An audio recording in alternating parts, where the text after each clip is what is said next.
Olá, pessoal, boa noite. Estamos aqui no nosso canal Iaras e Pagus, é o canal meu, da Nani Pérez e da Andréa Truz.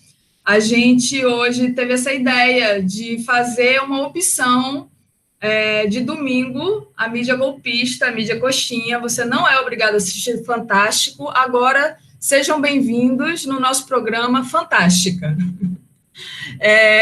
Então, a gente está aqui hoje, a gente vai falar das notícias do dia, obviamente, das notícias da semana. Eu queria começar o programa lembrando do aniversário de falecimento da dona Marisa Letícia, que hoje faz 2 anos que ela faleceu. Então, eu imagino que essa semana deva ter sido uma semana muito difícil para o presidente Lula. Então, toda a minha simpatia ao presidente Lula. E lembrar que a dona Marisa Letícia, enquanto estava em coma, né, após um AVC, foi desrespeitada,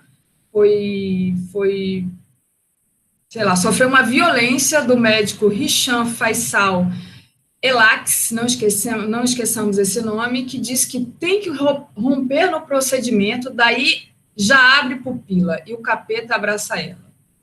A dona Marisa Letícia, a quem eu tenho o maior respeito, que começou a trabalhar cedo, aos 9 anos ela era babá, aos 3 ela trabalhava numa fábrica, foi fundadora do PT, militante, companheira do presidente Lula, mãe de quatro filhos. Então, todo o meu respeito à dona Marisa Letícia. E hoje também faleceu a ativista brasileira Sabrina Campos Bittencourt, que ganhou notoriedade ao auxiliar as mulheres que foram vítimas dos abusos do médium João de Deus. Então, meus sentimentos à família também.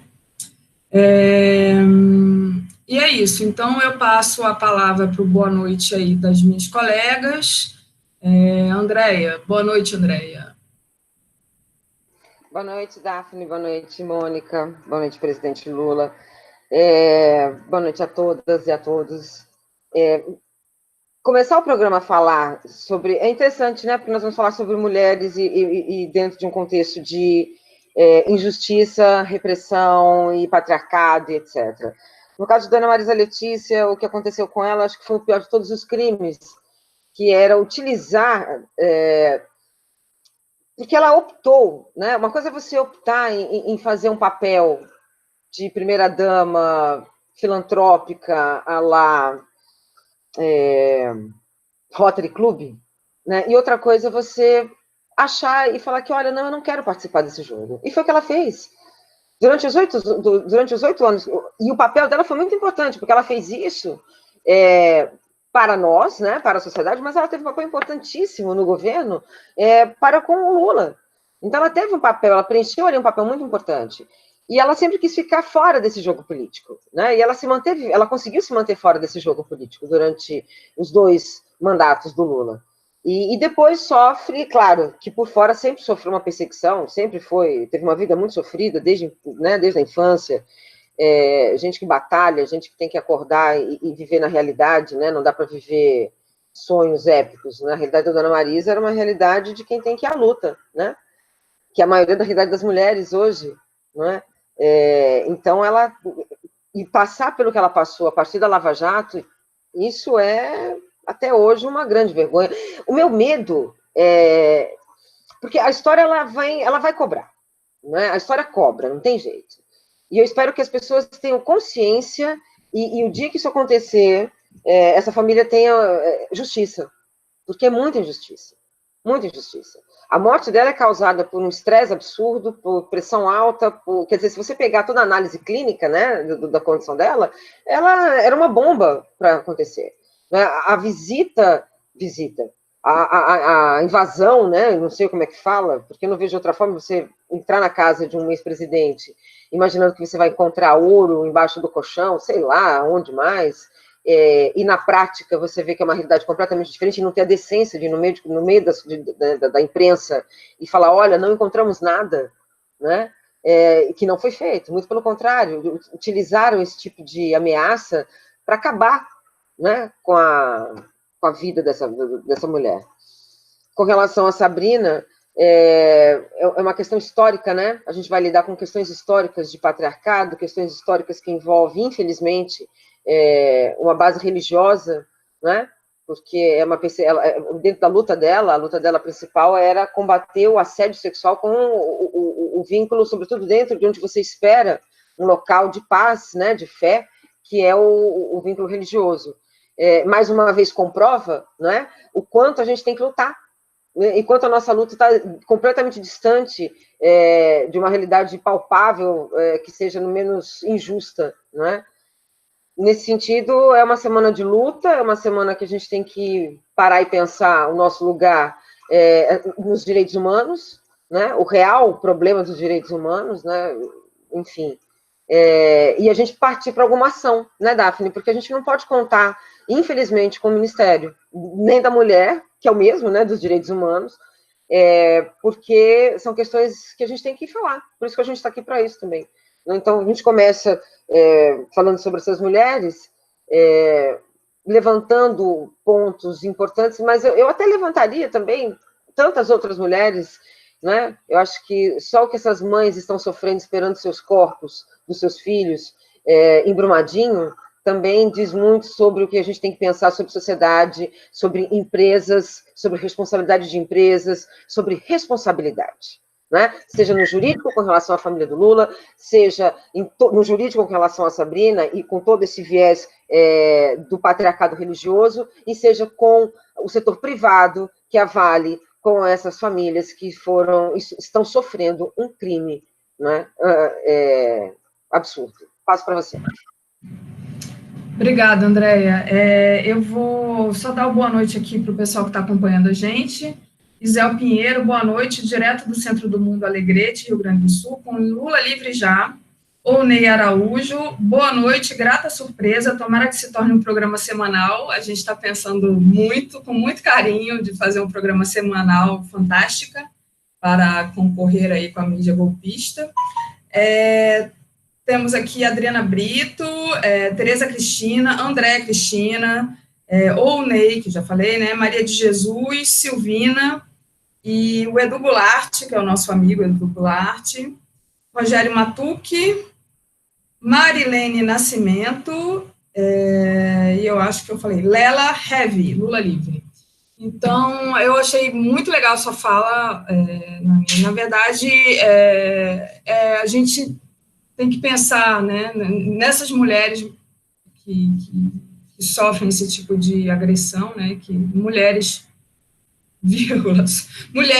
sofrem agressão sempre, vírgula, mas essas mães de Brumadinho, realmente, elas estão nessa agonia, nessa angústia, e aí a gente sabe por que é causado, por conta dessa sociedade, que visa o lucro, enfim, que vai atropelando o povo, que vai atropelando o trabalhador, e aí a gente vai falar disso mais tarde, mas eu passo a palavra para a Nani fazer o boa noite dela.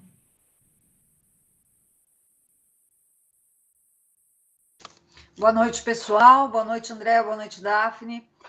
Bom, hoje eu começo a live bem triste, porque toda vez que eu lembro da Marisa Letícia, eu fico muito triste. Eu não consigo evitar. A nossa queridíssima ex-primeira-dama, ela era uma mulher que foi lutadora, guerreira, uma mulher humilde, uma mulher simples, mas batalhadora, corajosa, companheiraça, costurou a bandeira do PT, costurou um monte de coisa, participou ativamente, sem nunca querer exercer o protagonismo de nada, mas é realmente aquela mulher com quem as pessoas podiam contar, e ela foi extremamente vilipendiada, ela foi muito violentada na sua intimidade. Eu não me conformo com aqueles vazamentos de áudios de telefonema dela nervosíssima, falando oh meu Deus do céu, me fugiu a palavra, falando de familiares e nervosa, e aquilo não tinha absolutamente nada a ver com o caso nenhum, e mesmo assim a mídia soltou para a gente ter uma visão, para a população ter uma visão tacanha dessa mulher. Fora o expediente gravíssimo que vocês já citaram, né, daquele médico, daquele WhatsApp, gente dando risada, e gente falando besteira, uma coisa pavorosa que eu nunca tinha visto na minha vida. E então eu realmente fico muito, muito, muito triste toda vez que eu lembro, toda vez que eu penso na Marisa Letícia. E eu queria mandar um abraço para o presidente Lula hoje por causa disso. Desculpa. E lamentar também a perda da guerreira, da Sabrina.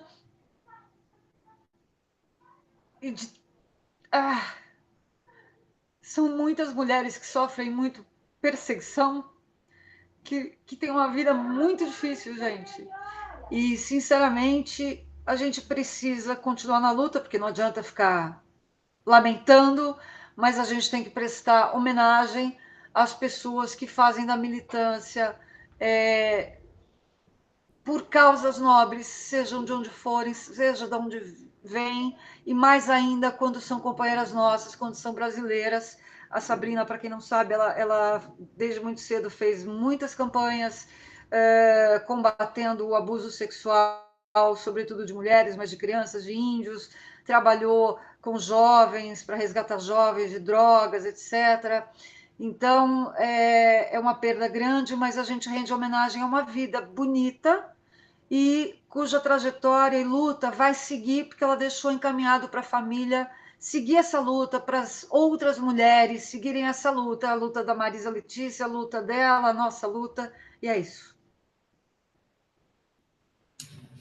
Obrigada, Nani, pelo seu depoimento aí emocionado. Enfim. A gente segue aqui com a nossa pauta. Hoje a gente vai falar também da eleição do presidente do Senado, o senador Alcolumbre, né? Então, esse Davi Alcolumbre, que foi eleito ontem com uma eleição assim meio complicada, teve aquela história de ter um voto a mais na urna, e aí depois o Renan saiu da disputa, né? Então, hoje saiu no Jornal Globo que ele é alvo de 2 inquéritos no Supremo Tribunal Federal, né? Ele é acusado de crime federal contra a fé pública e o uso do documento falso na prestação de contas na campanha de 2014. Enfim, aí a gente fica se perguntando assim, cadê a galera que queria combater a corrupção, né? O que deve estar achando disso? É a primeira pergunta que eu me faço, né? Será que as pessoas que votaram e que torcem pela essa corja aí, com essa galera que envolve esse governo, está sabendo o que está acontecendo ou não está sabendo? Aí eu gostaria que você comentasse isso, Andréia, por favor. Então, olha, eu acho que a eleição do Senado, eu vou voltar um pouquinho para sexta-feira, porque a sexta-feira já foi um absurdo, né? Primeiro porque você tem na sexta-feira de manhã, a princípio, o Renan já tinha feito ali seu cálculo político, já tinha conversado, inclusive, com o Bolsonaro, e a partir dali ele já estava costurando toda a sua votação no Senado. A ponto, inclusive, do Bolsonaro e eles se falarem por telefone, etc. E diz que até o Bolsonaro imaginava realmente que ele ganharia. Beleza. Começa a sessão à noite e você já percebe que tinha uma estratégia ali via Onyx Lorenzoni, que também não é? Porque essa estratégia do Onyx é uma estratégia do clã Bolsonaro, né? De tirar o quê? A hegemonia do MDB. Porque nós estamos falando de uma hegemonia de 18 anos, né? A última vez que governou um não MDBista foi adivinha? Qual partido? Toninho Malvadeza. Quem conhece Toninho Malvadeza sabe que é o Antônio Carlos Magalhães, que era do PFL. E qual é o partido hoje do atual presidente do Senado? DEM, que era qual partido? PFL. Então nós estamos numa nova república realmente, mas com uma velha prática, não é? E quem era o PFL antes de ser PFL-CDEM? Era a Arena. Entendeu? Então, olha o que nós estamos, né? Aí você fala, ele vem falar em nova política, ele fala em novos arranjos políticos, enfim. Você recoloca, numa lógica de poder, a arena, não é? Travestida de DEM, porque numa boa, o que você pode esperar a partir desse Senado é o caos, a pá de cal. A ponto, e tudo muito bem preparado, porque não sei se vocês viram, mas quem assistiu, reparem que todos os que foram falar, porque ele toma lá a mesa, ele não podia estar ali porque ele ia se candidatar, o Davi, ele começa a dar palavra para esses senadores. Nesse meio tempo já teve a briga do Renan Calheiros com o Tarso, do PSDB, e aí começa o pau. E ele começa a chamar, e aí todos, se você olhar, são todos bloco do clã Bolsonaro. E aí você tem um que fala sobre a renovação partidária, que é a voz do povo, o povo quer uma coisa diferente, vamos fazer o voto aberto e não sei o quê. Mas todos eram do clã Bolsonaro. Então, todos que tiveram a fala no primeiro momento, eles estavam compondo a lógica do que seria essa votação. Aí você tem, até ontem, foi ontem ou foi anteontem? Não, mas eu vi na TV Sousnik, o Sousnik falar, acho que foi anteontem, ele ficou indignado com o Cajuru, né? Porque o Cajuru tomou um partido ali, ele aproveita, imagina, e ele acabou colocando no Facebook. O problema todo é esse, eu não sei se vocês viram, mas ele colocou no Facebook para as pessoas decidirem se ele deveria decidir ou não. Quer dizer, você usar um oportunismo político para você se sair bem dentro de uma lógica que é muito diferente da velha política. Esse é o grande ponto. Eles estão agindo de uma maneira completamente diferente. E que se a banda velha, que foi colocada de lado, não sabe como é que vai ser a partir de agora, você pode ter certeza também que esse baixo clero, né, que segundo o Sousnik nem é baixo clero, e eu concordo um pouco com ele, mas que tem o vício do baixo clero, não vai saber lidar com essa lógica de poder. Por quê? Uma coisa é você ter, né, eu vi muita gente da esquerda rezando, né, pedindo para que o Renan Calheiros ganhasse. Ali, quem ganhar ou perder, o negócio, né, aliás, quem levasse, a gente estava no saldo do mesmo jeito. Muito pelo contrário. Eu imagino que com o Renan, ele teria mais facilidade de aprovar tudo assim, sabe, num canetão. E agora ele tem ali, né, se o Renan se aliar com a oposição no Senado, e eu acho que ele vai fazer isso por conta do rearranjo que se teve no sábado, eu acho que aí muda todo o cenário. Porque no sábado, o que você tem? Você acaba... Aí depois você tem a Cátia Abreu, porque... E o absurdo é o quê?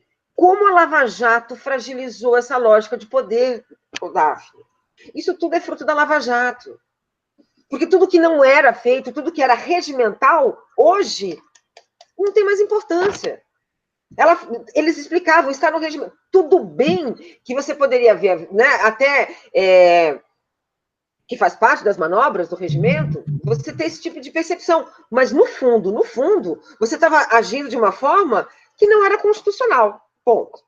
O fato do voto ser um voto aberto ou não era o calcanhar de Aquiles para quem? Para Renan. E muitos ali queriam fazer propaganda para os seus eleitores. E foi o que eles fizeram. Eles conseguiram. Não é? Nesse ponto eles conseguiram. Mas você tem, assim, o rearranjo foi, no sábado, concorreu Renan, o Davi Alcolumbre, Collor, Rangufe, Coronel Ângelo, Esperidião Amin. Você teve 82 votos para 81 senadores. Então, num segundo momento, entendeu? Então, isso me leva a 1922. Eu estou rindo, mas é de nervoso, desculpa. Nesse momento, eu vou para 1922, 1924, as eleições da República Velha, em que você não tinha, né, nenhum tipo de segurança daquilo que estava acontecendo. Um dia um aluno me perguntou, eu dei uma palestra aqui, onde um aluno meu, ele foi assistir a palestra e me perguntou, mas então como é que vai ser as eleições? Eu acho que eu errei só um pouquinho, mas eu acertei no fundo. Eu falei assim, primeiro, se houver eleições, né, houve, eu falei assim, olha, mas se houver, vai ser eleições da República Velha. Eleições do Cabresto. E nós vimos isso ontem, no sábado. Por quê que nós vimos isso no sábado? Porque foi uma eleição fraudada, foi uma eleição manipulada. Por outro lado, eles mostram que STF não cheira e nem fede absolutamente nada. Tudo bem que não deveria mesmo, porque uma força é uma lógica de poder à parte. Porque nós temos ali, né, lembrando que o presidencialismo, né, é legislativo, executivo e judiciário. São forças, né, autônomas, que já deixou disso há muito tempo. Você tem hoje um poder moderador ali centrando uma lógica de poder que é muito assustador. Então, no sábado, você tem toda uma... novamente, você burla, porque você não aceita a determinação do Toffoli, faz uma eleição aberta. Nesse momento, o Renan percebe que vai perder, abre mão do processo eleitoral, e aí nós entramos voltamos para 1999, ou para a década de 60 e 70, quando você tinha Arena. O que vem daí, Daphne, eu não sei. Eu só sei que eles vão lidar com uma lógica de poder que é fácil você lidar na barganha do baixo clero.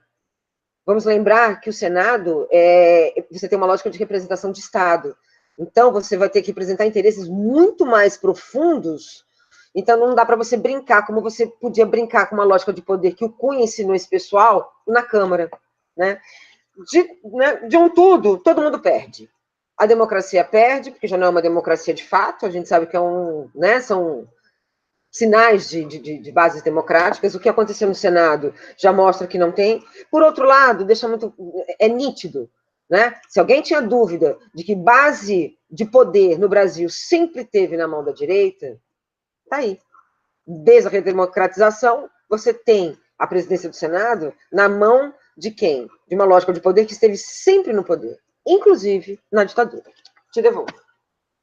Obrigada, André, pelo seu comentário. Na verdade, o que a gente vê é que quem está no poder hoje é quem esteve no poder ontem. Conclusão, de uma maneira prática, não mudou, mas essa leitura realmente que o Renan, se estiver na oposição, talvez seja até um pouco melhor para a gente, é real, foi a leitura que o Leonardo Atucho fez hoje também no Bom Dia 247, eu achei bem interessante. Eu vou ler aqui o comentário da Carlinha, muita gente se solidarizando aí com a emoção da Nani, dizendo que para a Nani se sentir abraçada, enfim, muito legal aqui a solidariedade das pessoas. E a Carlinha falou quantas irão morrer assassinadas, executadas, amedrontadas.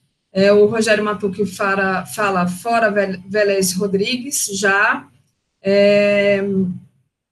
e fala também a maioria dessa galera anticorrupção me parece hipócrita. E, bom, enfim, tem uns comentários a respeito disso que a gente estava falando, que é a mesma coisa, que a Arena gerou PDS, PFL, DEM. Enfim, o Wagner Cruz, boa noite, com grata satisfação encontrei esse canal com mulheres bem informadas e com críticas bem fundamentadas, parabéns meninas, obrigada Wagner. Agora a gente tem a quantia de 52 pessoas assistindo, mas a gente vai crescer, por favor, compartilhe o nosso canal, deem likes, porque um dia a gente chega lá. Tá bom? E aí eu passo a palavra para a Nani comentar essa eleição do Senado. Ô, Nani, só um instantinho. Pessoal. Ô, Nani, eles serão os nossos 52 anciãos, né? Ah, é? Escuta, pessoal, o volume da minha voz melhorou com esse microfone ou não? Não? Eu tô achando bom, deixa eu ler os comentários, espera aí. Porque eles tinham falado que estava muito baixo, depois falem aí se a Nani está falando direitinho. Melhorou para vocês? Para mim estava bom já. Tá, vamos lá então. Então vamos lá, pessoal, é o seguinte, o mais chocante para mim foi ver o malabarismo do Alcolumbre num dia antes, na sessão anterior, né?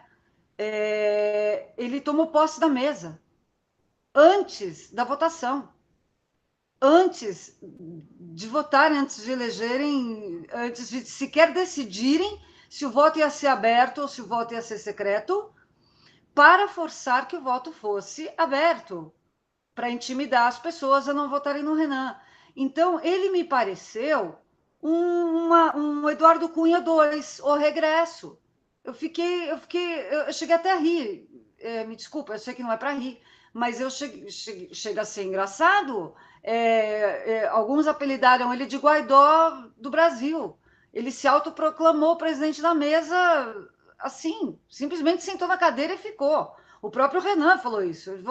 Ele usou, inclusive, uma expressão muito engraçada, que eu não vou conseguir repetir agora, porque, enfim, de cabeça, mas eu fiquei chocada com o nível...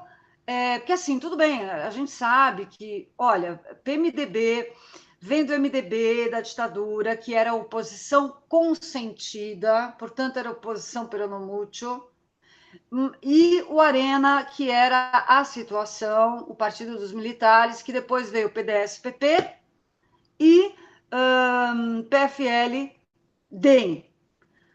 que são os caras que estão aí até hoje, né? O MDB continuou realmente fazendo um papel mais de centro até agora, né? Até o Cunha, pelo menos, mas ele tinha essa faceta fisiológica desde sempre, ok? O Quercia, inclusive, fazia isso muito aqui em São Paulo, a turma do PSDB. O PSDB foi fundado contra essa linha do PMDB, para quem não sabe, o PSDB nasceu do MDB, tá? Contra essa linha mais autoritária e fisiológica, representada, por exemplo, pelo Quercia, que era um análogo ao ACM, né, o Toninho Malvadeza, no PFL, hoje DEM. Tudo bem, a gente sabe que eles dividem esse poder e o poder está geralmente com eles mesmos, mas esse nível que a gente viu o Alcolumbre fazer, eu só vi o Cunha fazer, assim, nesse alto grau de institucionalidade, numa reunião dessa importância, eu só vi realmente o Cunha fazer esse tipo de malabarismo torpe, medonho, e eu fiquei pensando que se ele vai agir assim na presidência da casa, a gente vai ter um Cunha edição 2, só que agora no Senado em vez da Câmara. Então, André, eu concordo com você que seria muito bom a gente ter o Renan na oposição, mas eu tenho minhas dúvidas se o Renan vai ser uma oposição, para começar, tá? Então, tomara que ele garre ódio, garre raiva, tá? E seja realmente um empecilho. Mas a minha esperança, que... Nani. A minha esperança é que ele esteja ainda com muito fel para digerir, mas eu também duvido que ele vai fazer isso. Ele tá velho, né? Ele já tem dinheiro para caramba, já botou todos os amiguinhos nos cargos. Ele não precisa mais, né? Ele podia agora bancar o velho vingativo, bancar o Zorro, o Robin Hood do cangaço aqui, do sertão brasileiro. Quem sabe? Vamos rir um pouquinho também, porque a gente precisa, tá? Mas eu fiquei realmente besta com isso aí. E quanto à Câmara, a gente já sabia, Maia era a carta marcada, mas eu me decepcionei um bocado com e isso que está me preocupando, eu não sei se está na nossa pauta hoje, então eu já vou falar muito rapidamente. O que me preocupa é a falta de estratégia uníssona da esquerda, tá? O Freixo provavelmente não ganharia, mas a estratégia da esquerda precisa se unir urgentemente. Esse canto de sereia do Ciro Gomes está atrapalhando há muito tempo, mas o Ciro Gomes não é o único responsável pelo que está acontecendo com a esquerda, não. Tá? Enfim, eu vou parar aqui porque eu nem sei se faz parte da nossa pauta, mas eu acho que é um alerta que a gente precisa ter e pressionar essas lideranças de esquerda para acordarem que a via institucional não nos basta. A gente precisa agir em uníssono, fazer uma espécie sempre de votação paralela, de discussão paralela, levantar as nossas pautas também, porque a gente já viu aonde a institucionalidade nos levou. Nos levou exatamente onde estamos agora, num país à beira do precipício, inclusive à beira de uma guerra. Daphne. Obrigada, Nani, pelo seu comentário. Eu vou ler aqui os comentários. Do Goulart, que desilusão pessoal, dependendo de Renan Calheiros para ser a oposição do Senado. O Edu tirou as palavras da minha boca. A gente vê que está realmente na M quando a gente começa a torcer pelo Renan, entendeu? Agora, só um comentário em relação à comparação que a Nani fez do Davi Alcolumbre com o Cunha. eu acho que ela está sendo legal, porque não, eu acho que o Davi, numa escala assim, de inteligência, está bem mais abaixo do Cunha, porque o Cunha, ele era malvadão, né? Mas eu acho que ele era bem inteligente. Esse Davi, eu não sei não. Ontem, quando ele conseguiu ser eleito, né? Ele falou que não vamos ouvir, não vamos nos preocupar com a rua, assim, um negócio desse que ele falou, eu falei, meu Deus do céu, a gente está lascado mesmo. O cara já chega de solapada, dizendo assim, ó, vocês aí, povo, entendeu? Vocês são o que menos importa, né? Vamos nos preocupar aqui com as coisas que a gente tem que aprovar e dane-se o povo. Enfim, aí a Mani Conceição escreve aqui, estamos numa ditadura com um grupo de infratores eleitos de forma fraudulenta e prenderam o nosso Lula para poder saquear o país todinho. Falando em saqueador, em ladrão, vamos comentar que apareceu aí um bafafá aí de uma tal de Scuderie Lecoq. E aí eu passo para a Nani comentar o que é essa Scuderie Lecoq, Nani, você que está aí bem informada sobre isso. Ah, desculpa, eu deveria passar a bola para a Andréia, mas vai, Nani, depois a Andréia comenta. Bom, vamos lá. A Scuderie Lecoq é uma organização paramilitar, tá? Que foi desbaratinada, sobretudo, no Espírito Santo. Eu sugiro aos nossos espectadores que acessem a matéria dos Jornalistas Livres a respeito, tá? Jornalistas Livres fez uma matéria bastante esclarecedora, bem informativa, por conta da nomeação do secretário, deixa eu ver se eu pego o nome dele aqui, o secretário, ex-membro do Esquadrão da Morte nomeado para integrar o governo Bolsonaro. Secretário especial para a Câmara dos Deputados, Carlos Humberto Manato, fez parte do sinistro Esquadrão da Morte, a Scuderie Lecoq.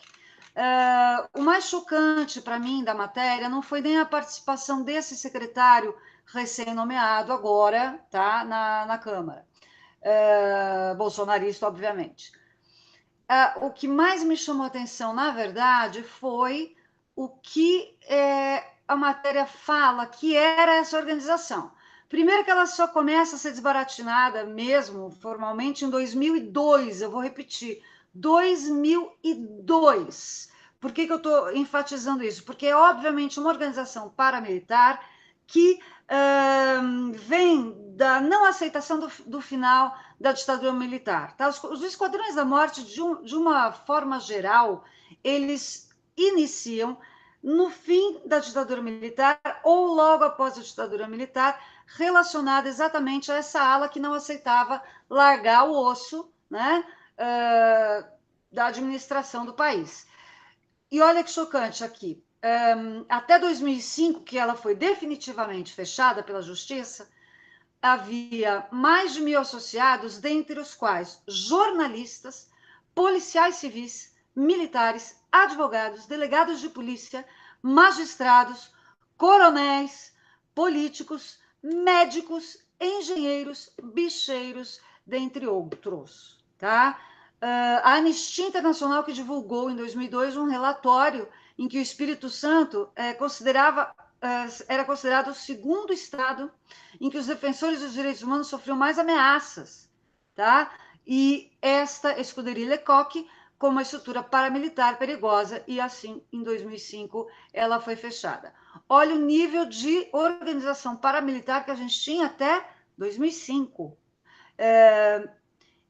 Isso me desculpem, eu sei que isso já, entre aspas, acabou, mas me chama muito mais atenção, até por quê? Em primeiro lugar, porque parece que esse secretário só passou por ali, não teve grandes envolvimentos com a Scuderie, com o grupo paramilitar. Mas a gente sabe que esse só foi fechado pela Justiça porque foi alvo de uma denúncia internacional, tá? E de um processo judicial muito sério, no momento em que a gente realmente estava no ápice da democratização. De 2002 a 2005, a gente estava na passagem do FHC para a primeira gestão Lula, tá? A gente sabe muito bem que a família que a gente hoje tem no alto comando da nação é ligada a coisas parecidas. Então, é isso que me assusta. Sugiro que vocês leiam a matéria, tá? E isso meio que completa, ou está pelo menos ligada à entrevista que a gente fez ontem com a Moody Shiril, né? Está falando da infiltração dos militares, do poder dos militares nas instituições brasileiras, em várias delas, como a justiça, a mídia, etc. Obrigada, Nani. Olha, vou dar uma boa noite aqui para Antônia Santos, que falou oi, lindas. Aí eu falo, oi, linda, Antônia. Falar uma boa noite para a Deise. A Deise que... Deise, eu estava sentindo sua falta. Você chegou atrasada hoje, Deise. Deise Ribeiro. Mas quem? E a Virgínia Rodrigues, que disse que está difícil, que ela se sente impotente. A gente também, viu? Está difícil. Enfim, Andréia, você dá uma comentada sobre essa questão da Scuderie. Acho que a Nani já falou bastante, talvez não tenha muita coisa para falar, mas aí, falando de Scuderie, de bandido e tudo, a gente aproveita e já começa falando, quando você acabar de comentar a Scuderie, você já pode comentar para a gente a parte da piora da saúde do Bolsonaro, né, que eu acho que uma coisa liga a outra. Se retroalimenta, né? Enfim, a gente tem que pensar, porque pensar esses grupos de extermínio no Brasil é pensar todo o momento que você organiza isso. A gente tem uma lógica social, que era uma lógica que vem, historicamente, lá atrás, no iníciozinho do século XX, a gente tem que voltar um pouquinho, que é uma lógica da segurança, e uma lógica da segurança que permeia, que pauta pela... ela vai pautar por uma ideia de que você tem que manter uma segurança, em nome da segurança você não pode fazer manifestações, em nome da segurança você não pode ser... você não pode praticar um ato político. Né? E, nesse sentido, você vai ver isso crescendo na nossa história. Por que eu estou falando isso? Porque a década de 60 é o momento que você tem a possibilidade de um regime autoritário, e a partir dessa possibilidade do regime autoritário, você cresce, e de maneira muito forte, o número de grupos de extermínio. A Nani falou de um grupo de extermínio, né? E eu me lembrei de um, da ditadura, e começa um pouco por ali. Porque a lógica que você tinha do CCC, do Comando de Caças ou Comunistas, era caçar quem? Comunistas. E qual era a justificativa? Depois, principalmente quando o governo começa a fechar, de que você iria fazer o quê com isso? De que você iria acabar com toda uma política de terrorismo. E bandido bom é bandido morto. Então, essa lógica que vence. Durante muito tempo, a gente tem essa lógica vencendo. Né? Ela venceu durante a ditadura militar. O esquadrão de morte, ele nasce ali, e ele nasce, sim, na mão de políticos, sim, na mão de empresários. Ele vai ter uma força política muito forte. Lembra, gente, vamos lembrar que uma das pessoas que financiaram a tortura, ele era presidente de uma empresa de gás daqui de São Paulo. Eles bancavam a tortura. Então, esse grupo de extermínio, você tem empresários, você tem policiais, você tem... Porque senão não funciona. E, num determinado momento, você tem uma pessoa que indiretamente fez parte desse grupo, né, de extermínio no Espírito Santo, mas o que é mais chocante é que ele é convidado para trabalhar na Secretaria de Governo, né, mas da Casa Civil. Só que outro ponto que a gente tem que levar em consideração, que eu acho que é o mais importante, é o seguinte, é o fato de que essas organizações, elas são a mãe, a avó, a bisavó das milícias hoje. O que a gente entende sobre milícias, o que a gente conhece sobre milícia, você tem nesses grupos de extermínio. E esses grupos de extermínio, ele tem uma ligação com uma ala de pessoas que eram favoráveis à ditadura e uma ala que não queria que a ditadura acabasse. Né? Lembra dos ataques terroristas que todos eles eram dados e falados pela imprensa, e claro, dentro de uma história que tentava ser oficial por parte dos militares, eles falavam que era quem? Que era a esquerda que fazia.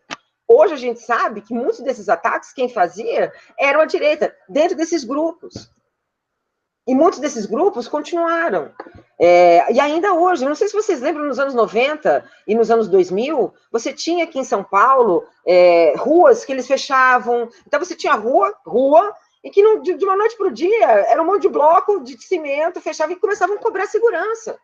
Essa lógica dessa segurança cobrada, essa lógica do bandido bom, bandido morto, não é? E é uma lógica que ela entra depois nos meios de comunicação, Daphne, e ela vai entrar nos meios de comunicação com aqueles programas da tarde, que colocam o medo como uma lógica de domínio. O medo é que te guia. Então, quando você pega uma realidade, por exemplo, do Rio de Janeiro, que a milícia se instaurou, essas pessoas têm medo. Não é? Essas pessoas, elas temem, e temem uma realidade. Por isso que eu temo você pensar que essa lógica das milícias, que é extremamente séria, voltar numa lógica de governo federal. Como na ditadura você tinha essa lógica também de um crime, né, de uma estrutura de crime, que ela servia e era protegida pelo Estado para caçar seus inimigos. E aqui você tem uma outra saída, né? Você domina pelo medo do voto, você domina pelo medo toda uma lógica econômica desses campos, né, desses bairros que são influenciados pelas milícias. E aí a gente chega no que é mais assustador, que essa pessoa está dentro do governo, não é? Compondo uma lógica de moralidade? Eu não sei. E aí a gente passa para um outro ponto, que é o que você tinha me perguntado com relação à saúde do Bolsonaro. Eu acho que, nesse sentido, a gente tem que levar em consideração o que a imprensa tem colocado, tá? Porque saiu uma nota oficial do hospital.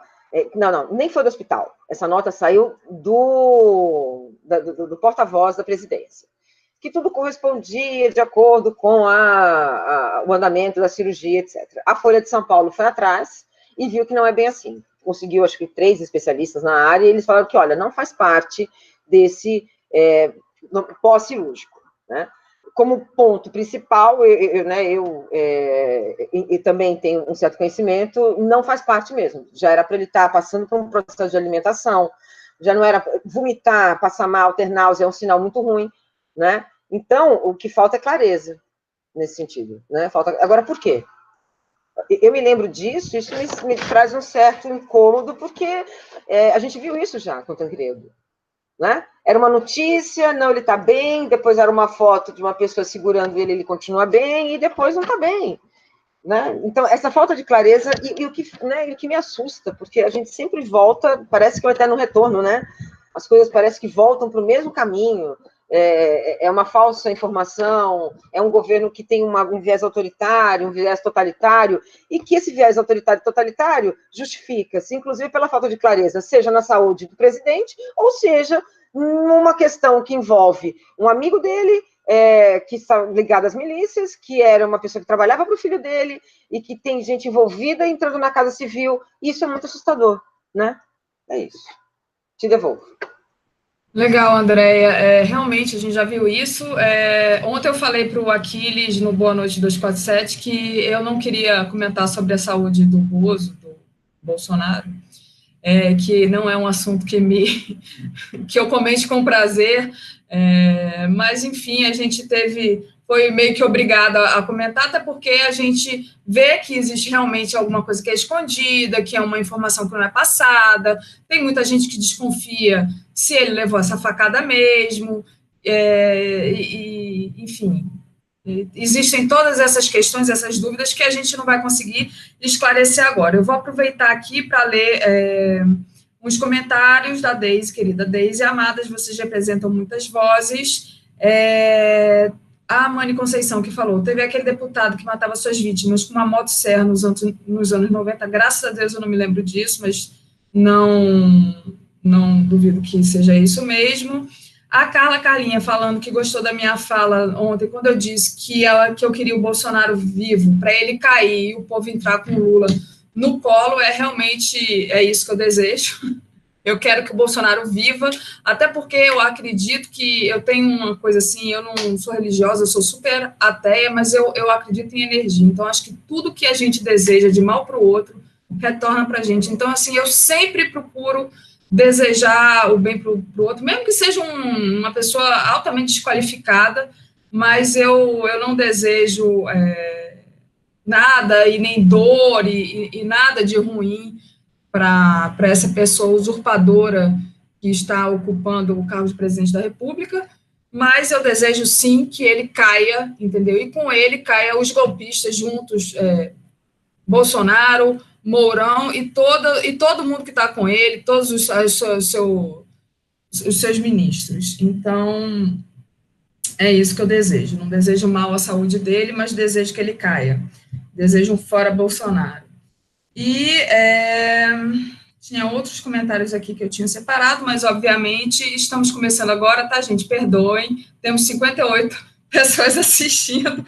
Ah, sim, alguém falou aqui, não me lembro mais quem, que para a gente não se preocupar com a nossa audiência, que daqui a pouco esse programa estaria sendo visto por muita gente. Então, eu acredito... sim, foi o Cássio Ribas. Não se preocupem com a audiência por enquanto, logo, logo, toda a comunidade do Brasil 247 estará aqui. Boa noite, obrigado, Cássio Ribas. Tomara, inclusive a gente vai passar o link para o pessoal do 247 compartilhar essa live, e a gente vai tentar fazer livezinhas mais curtas. Eu sei que hoje já está dando 1 hora de programa, a gente tinha um monte de coisa para falar, a gente ia falar de Venezuela, a gente ia falar do Lula, de Brumadinho, da intervenção em cima do Onyx, mas a gente promete que durante a semana a gente vai tentar fazer várias lives, enfim, para passar aqui, se vocês puderem acompanhar por aqui, depois a gente compartilha também com o pessoal do 247, que a ideia é justamente fazer a nossa voz chegar. Nós falamos muito, nós três, mas é assim mesmo, tá, gente? Desculpem, mas é o que a gente gosta de falar.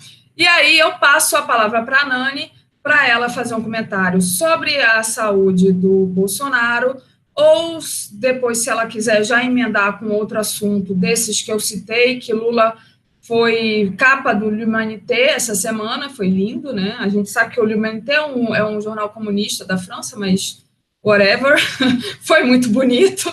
Pelo menos a gente tem esses pequenos prazeres, né? Só que a gente só leva na cabeça, a gente tem um pequeníssimo prazer de compartilhar isso nas redes sociais. Olha aí, o Lula está na capa do jornal lá da França, é muito legal.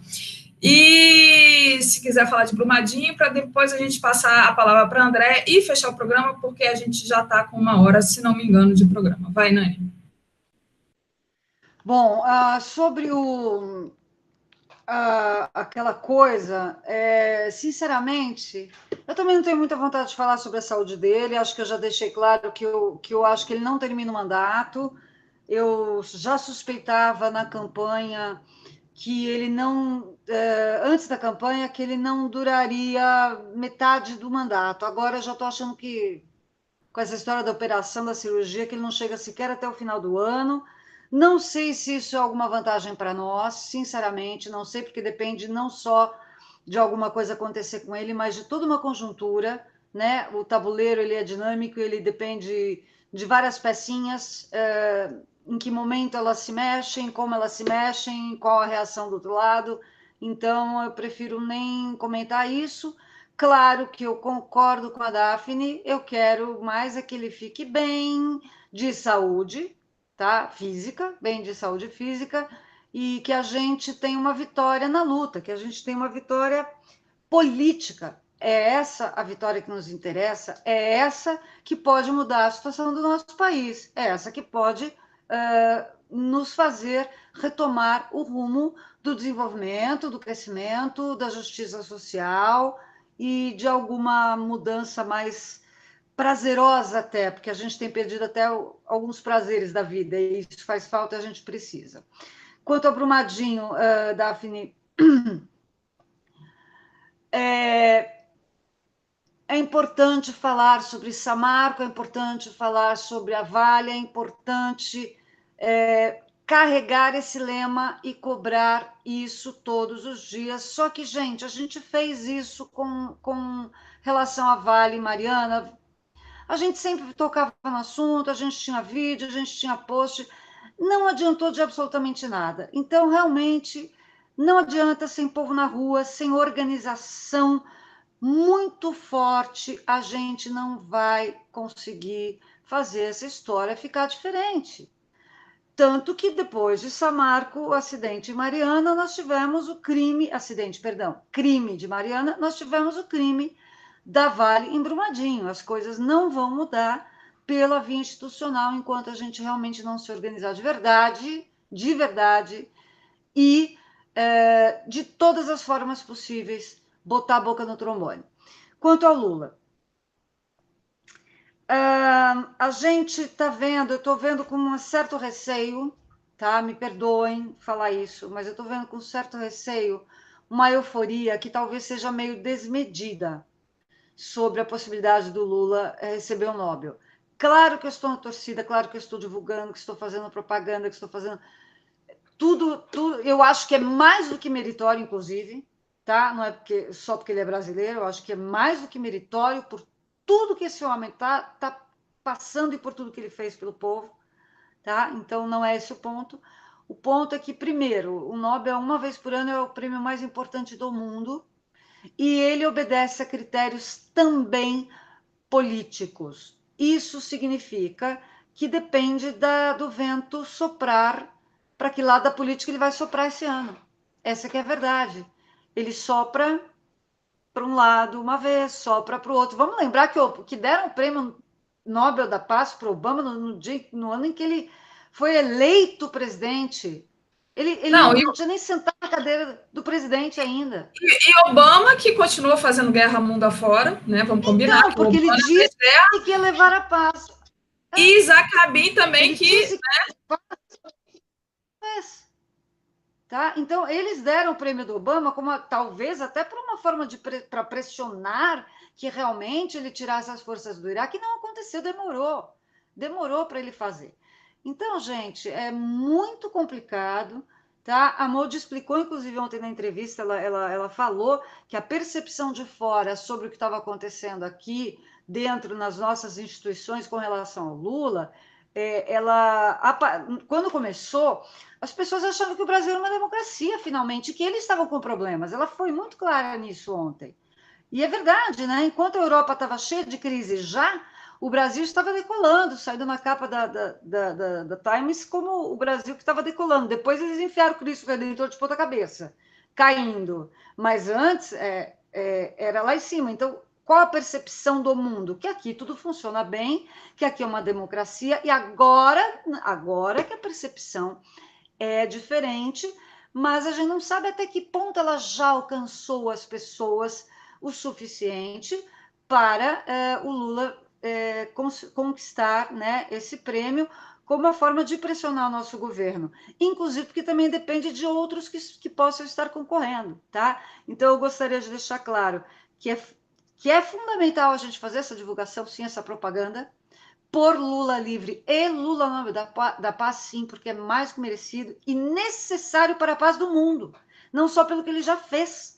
O Brasil é peça-chave, a eleição do Bolsonaro foi chave, foi crucial para uma nova hegemonia, para uma nova dominação do Cone Sul por parte dos americanos, principalmente, mas, enfim, dos imperialistas, e você colocar o Lula com este reconhecimento pode dar um chacoalhão, pode equilibrar um tiquitinho a balança de forças no cenário mundial. Então, é importante, sim. Esperemos que as autoridades, que quem vota de verdade, enxergue assim. Façamos a nossa parte, para quem sabe, elas realmente perceberem a importância que teria, não só para o Brasil, sequer para a América Latina, mas para a sobrevivência da democracia, tá? E do planeta mesmo, do mundo hoje. É isso que eu tenho para dizer sobre o Lula e Lula livre, sempre. Obrigada, Nani, concordo com você.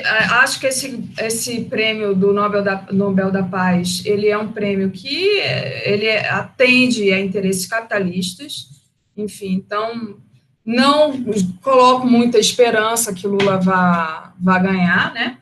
Mas a gente sempre, esperança é a última que morre, né? Excelente a sua colocação que foi dada ao Obama, enfim. Enfim, é isso aí. Aí eu queria ler aqui os nossos comentários. Peraí, que eu perdi, como sempre, eu sou meio abestalhada para fazer isso. O Edu Goulart está dando parabéns pelo programa, dizendo que nós somos soberbas. Obrigada, Edu Goulart.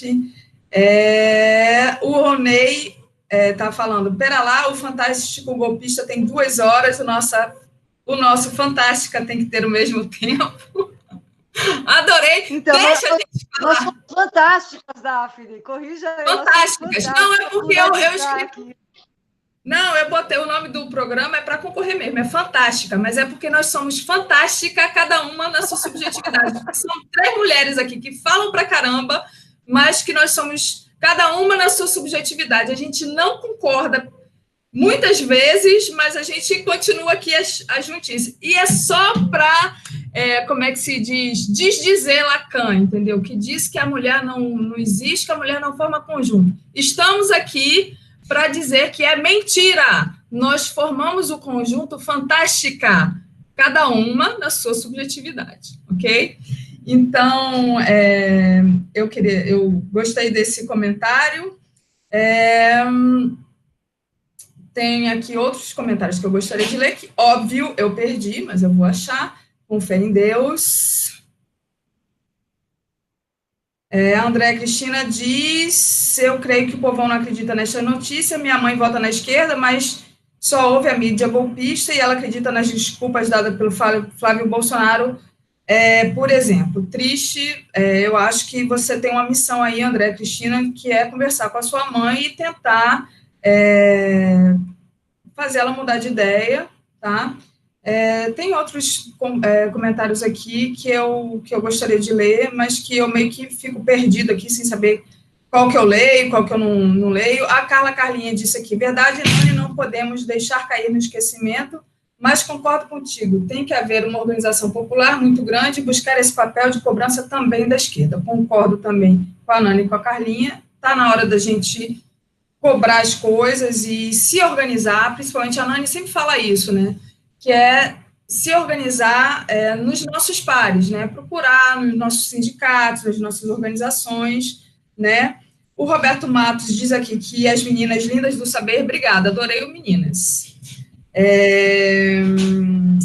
E é isso. Essa camisa da Daphne, por exemplo, de Frida Kahlo, também é fantástica. A minha camiseta de Frida Kahlo, ela é bem velhinha, mas eu gosto dela. Então, gente, obrigada pelos comentários. Daphne, eu posso falar uma coisa? Pode, muito depois é a Andréia. Não, pode falar, já deixaram a gente falar 2 horas. Só rapidamente, que várias pessoas falaram no chat que amanhã tem a greve dos professores, começa em São Paulo, Brasília, em algumas outras localidades, então vamos engrossar esse coro, vamos fazer o chamado para a greve dos professores, ainda mais o professorado com a educação passando por essa opressão gigante que a gente está passando, né? É isso. Obrigada. Sem esquecer que, a partir de amanhã também, a gente tem 4 escolas do Distrito Federal sofrendo intervenção militar e que a gente não pode deixar isso. Então, professores, se organizem, pais de alunos também se organizem para não deixar isso passar. Passo a palavra para você, Andréia. Então, meninas, Brumadinho, durante a semana eu fiquei muito irritada, me irritou bastante. Por quê? O último programa que nós fizemos, pelo Iaras, eu comentei, eu falei o seguinte para as pessoas que estavam nos ouvindo, por favor, ouçam os moradores, ouçam os atingidos, porque a realidade dos atingidos é completamente diferente da realidade que nós vamos ouvir da imprensa tradicional. E aí vamos para a imprensa tradicional. Eu não sei se vocês viram isso, mas durante a semana inteira, você não tinha a palavra vale como responsável. E mais, é um crime que tem sido tratado como um desastre ambiental. Porque um crime ambiental significa que a empresa tem que ser responsável. Não, eu acho que... Porque assim, a gente confunde, o brasileiro ele tem uma relação com... eu acho que é importante, a gente tem que ser solidário, sim, a gente tem que fazer, a gente tem que ajudar. E o brasileiro tem esse ímpeto. Mas que eu fico meio... Ultimamente, isso tem me deixado um pouco desconfortável. Por quê? Porque você tem que cobrar da empresa. Né? Acho que o principal voluntariado que tem que ser feito agora é a gente cobrar a responsabilidade da empresa. Porque a gente está cobrando, a semana inteira foi cobrada a responsabilidade do Estado e não da empresa. Durante toda a semana, a imprensa ficou, ora, os órgãos todos do Estado, que a gente sabe que é uma realidade de quem viveu e quem vive em cidades mineradoras sabe qual é. É uma pressão tremenda, porque incide sobre o produto interno bruto, incide sobre emprego, incide sobre o futuro dessas pessoas, porque elas acabam diretamente vinculadas. Os acionistas já estão querendo, como é que é? Compensação por perda de lucro, os acionistas. Sim, você está entendendo? Justo eles. E estão culpando engenheiros.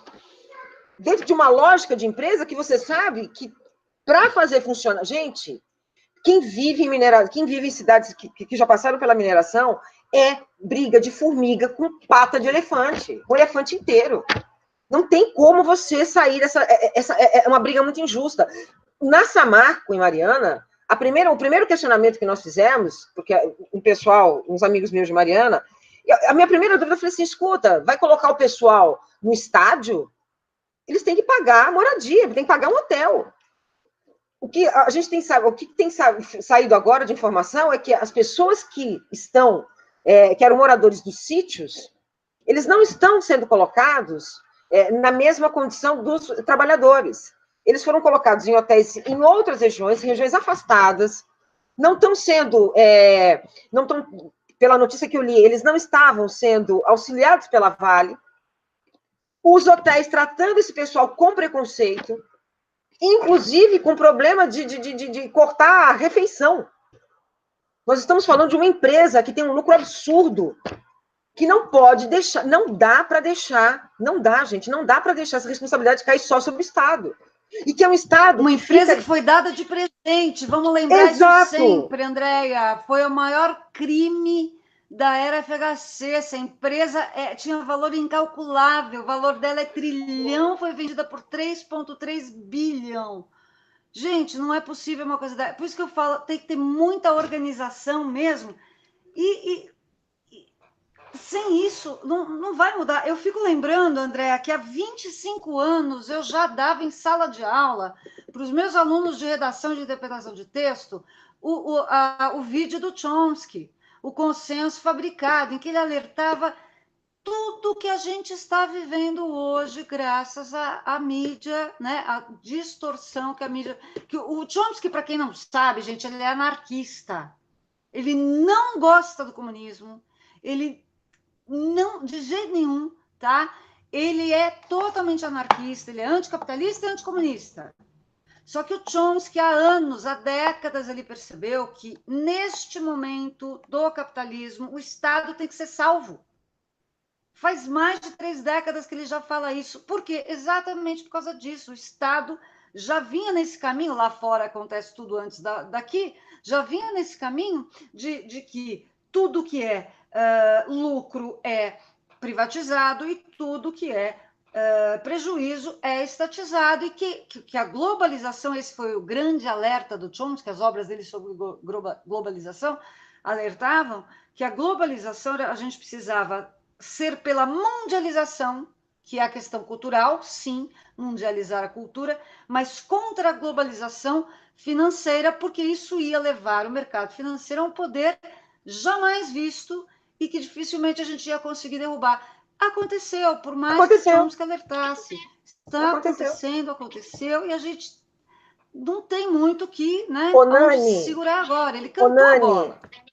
A pessoa, o executivo, ele não sabia questões básicas. Por exemplo, se uma região era próxima, por exemplo, se uma cidade fazia divisa com Brumadinho, ele não sabia a resposta que eles deram de que a sirene, ela foi engolfada pela lama. A população, quem é o morador e o trabalhador, gente, não é à toa que as leis trabalhistas, elas se flexibilizaram. Não é à toa. Não é à toa. Porque esse é o primeiro de crimes e outros crimes que vão acontecer. E que esse daí, gente, as pessoas também não falam. Outra coisa que eu não ouvi falar nessa semana é que é um crime aonde? No local de trabalho. É o maior crime trabalhista. Se bobear, do Brasil eu sei que mas se bobear no mundo. Isso é absurdo, é absurdo. E a desorganização da Vale. Ela não atendia as famílias. André, no mundo, talvez perca para aquele acidente da Dupont. Você lembra? Aquele acidente da Dupont, que hoje a Dupont é a empresa que é a empresa mais importante no mundo em prevenção de acidente, porque ela explodiu uma cidade, a Dupont. Tá? O acidente da fábrica, a fábrica era uma cidade pequena, mas ela explodiu simplesmente uma cidade. Tá? Ou seja, já era assim nos Estados Unidos, ok, ainda, e é cada vez mais assim. É muito grave, gente, é muito grave. E aí, algumas pessoas estão falando que Cubatão está correndo um risco grave também, já falaram várias vezes aqui na live. Ô Nani, Ouro Preto tem uma empresa que fechou e ela deixou o rejeito. Tá lá. Se for, vai à cidade histórica. Congonhas, vai à cidade histórica. As cidades de Minas, elas estão... Você pode ter certeza que as cidades que têm mineração estão assim, no ápice de ter algum tipo de problema, mais outros problemas sérios, mais outros crimes sérios. Mas vamos lá. Fechando. O que me incomodou foi muito isso. Primeiro, a imprensa, em todo momento, responsabilizando o Estado e tentando, ao máximo, não colocar a Vale como a responsável. Segundo, responsabilizar seus funcionários e não responsabilizar quem? O grupo, porque quem pensa é o grupo da presidência, não é? Quem sabe... Quem decide, né? Pelo que eu sei, quem decide, né? Tá lá em cima. Afinal de contas, você não vai ganhar 1.600.000 para não decidir. Né? Aí a terceira coisa, que me deixa muito assustada, esse voluntariado. Então, vamos fazer um voluntariado. Se é para a gente fazer um trabalho voluntário, vamos começar agora. Cobrar da Vale a sua responsabilidade. Porque ela teria que dar conta de alimentação, que tem sido feito por voluntários, que eu acho que é muito legal, muito bonito, mas a gente tem que politizar, entender qual é o papel de cada um e cobrar da Vale alimentação, cobrar uma moradia decente, cobrar todo um cuidado psicológico. As famílias que estão, por exemplo, da pousada, o pai que perdeu os 2 filhos que estavam na pousada, eles falaram que não tinha... Não, eles demoraram 3 ou 4 dias para conseguir colocar na lista da Vale esse pessoal. Porque também não estava. Então, você tem ali uma lógica de proteção para a coisa não cair em cima dela. A gente não pode concordar que somente o término de barragem, porque eles falaram que vão acabar e vão construir, etc. Eles prometeram muitas coisas para Mariana, a Samarco, e não cumpriu. A Vale vai fazer a mesma coisa. A gente está para responsabilizar o Estado. Pelo contrário, não falta muito. Só foram tirando o corpo fora e estão brigando na justiça até hoje e ponto. E aí me leva um outro ponto que vai entrar no Lula para a gente poder fechar. E aí me assusta um pouco, porque olha só, um jornalista espanhol, deixa eu pegar aqui o nome dele, Juan Arias, do El País. O Juan Arias, ele fala o seguinte, que os bombeiros deveriam ganhar o prêmio Nobel, né? Os bombeiros têm que eles deveriam ganhar, o salário dessa presidência, entendeu? Porque quem está se arrastando na lama são esses bombeiros, né? Eles não têm que ganhar prêmio, eles têm que ganhar... Lama tóxica. Lama tóxica. E aí eu concordo com vocês, só para a gente fechar, eu acho que o prêmio para Lula é mais do que necessário, é extremamente importante, mas também vejo com olhos mais críticos. Dificilmente vai acontecer. Tá? Por quê? Porque você tem uma lógica de um establishment. Quem vai ganhar é quem faz parte do establishment. Né? Por exemplo, é o que vocês falaram, Obama ganhou na época que ele ganhou, o que ele tinha feito? Ele tinha mudado uma lógica. Tudo bem, você tem ali um primeiro presidente negro, que é extremamente importante, você tinha uma lógica, uma forma diferente de você se comunicar com seus eleitores, mas até aí ele demonstrava o quê? Um caminho para uma tentativa de diálogo. Ganhou porque politicamente aquilo era importante. Eu não vejo, se der esse prêmio, você fala assim, opa, gente, se ele ganhar, a gente tem muita chance de... Não, eu acho assim, que se realmente as pessoas da academia... Se as pessoas da academia, que não são exatamente as pessoas mais obtusas do mundo, pelo contrário, são pessoas interessantíssimas, perceberem a conjuntura mundial, que está ligada ao Nobel da Paz, sim, à conjuntura política do que está acontecendo há tempo, o Lula tem chance. Eu não digo que a chance dele é zero, mas eu digo que há outras influências sobre o prêmio, além da capacidade cognitiva e da capacidade de análise mundial dos membros da academia. Há muita pressão sobre eles. Este é o ponto, né? Porque é a nata que vota, né, Andréa? Não somos nós, não somos os minions do Bolsonaro que votam, é a nata. Então, assim, chance existe, mas é muito difícil por causa do jogo político mundial, que é imenso. Meninas, sinto muito anunciar, mas a nossa hora chegou ao fim. Só para fechar o que a Andrea falou, que foi essencial, acontece esse crime justamente no ano que acaba o Ministério do Trabalho e que é eleito um presidente que quer acabar com multa para crime ambiental. Então, assim, muito complicado. A gente realmente tem que acabar. Eu vou agradecer aqui a galera que teve. Só para completar o que você falou, e mais, incidiu essa reforma trabalhista na indenização, porque eles só podem receber as famílias 50 salários sobre o seu salário. Então, imagina o presidente da Vale, quanto que ele ia receber. Agora, imagina o peão, quanto que receberia. Desculpa. Não. Aí fica muito marcada a luta de classe, né? Quem sempre se ferra é o trabalhador, né? E tá aí, a galera. O verdadeiro culpado, os verdadeiros culpados vão ficar soltos, não vai acontecer nada com a Vale, assim como não aconteceu nada com a Samarco, enfim.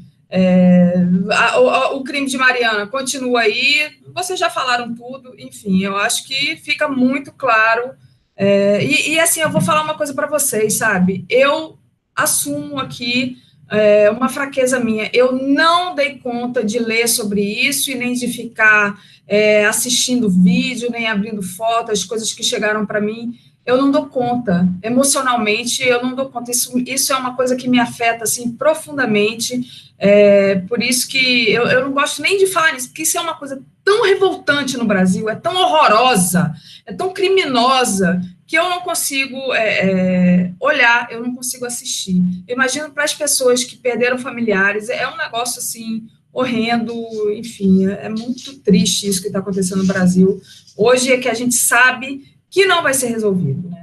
Enfim, gente, a gente vai ter que terminar o programa mesmo. Eu queria agradecer aqui ao pessoal que esteve com a gente o tempo todo, Rogério Matucci, Andréia Cristina de Souza, o Juarez Tavares, Antônia dos Santos, a Deise, a Carla Carlinha, enfim, a galera que está aqui. Queria ler o comentário da Andréa Brito, que fala: chega de privatizar o lucro e socializar o prejuízo. É exatamente isso, né? E o Laranja, acima de tudo, disse que gostaria de relembrar, interessante isso aqui, uma frase repetida pelo Boechat, ninguém merece, durante os anos na rádio da Band News, dizendo: o Estado é nosso inimigo, né? Quer dizer... Eu já tinha até separado essa frase. É bem isso, a síntese do que a gente vive é essa. O golpe passa sempre por transformar o Estado e o espaço público em coisas negativas. É o cúmulo do absurdo, as pessoas não perceberem o quanto isso é absurdo. Exatamente, mas na hora de cobrar, tem que cobrar do Estado, né? Daphne, então, assim, eu vou fazer uma sugestão. Tá? E falando do seu livro aqui, estou encantada. Acho que todo domingo, então, a gente devia acabar sugerindo um livro. E o Lima Barreto é inspirador, então acho que a sugestão é o seu livro do Lima Barreto, mas entre eles, O Triste Fim, de Policarpo Quaresma. Vamos viajar um pouquinho no início da República e vamos ver, vale a pena. A caixa do Lima Barreto, tá faltando um porque está sendo lido, então, o número 1 da coleção. Eu vou deixar, então. Eu começo, então, essa semana sugerindo Lima Barreto. Tá? O Triste Fim de Policarpo Quaresma vale muito a pena, como todos, na verdade. Mas, então essa dica dessa semana foi minha e depois vocês. Tá bom? Foi sua, mas você estava olhando a minha estante. Ok, claro, foi paquerando a sua estante, você não tem ideia. Não, desde ontem. Tudo bem, eu vou descobrir que eu não entendi. Ok. Tá bom, gente? A sua sorte que eu não enxergo direito, então eu não posso paquerar. Muito obrigada a todo mundo que teve a paciência de ficar escutando a gente aqui. Compartilhem, deem like e até a próxima. A gente vai tentar fazer isso mais vezes, tá bom? Para concorrer aí com a mídia coxinha. Um beijão para vocês e até a próxima. Tchau, tchau. Pessoal.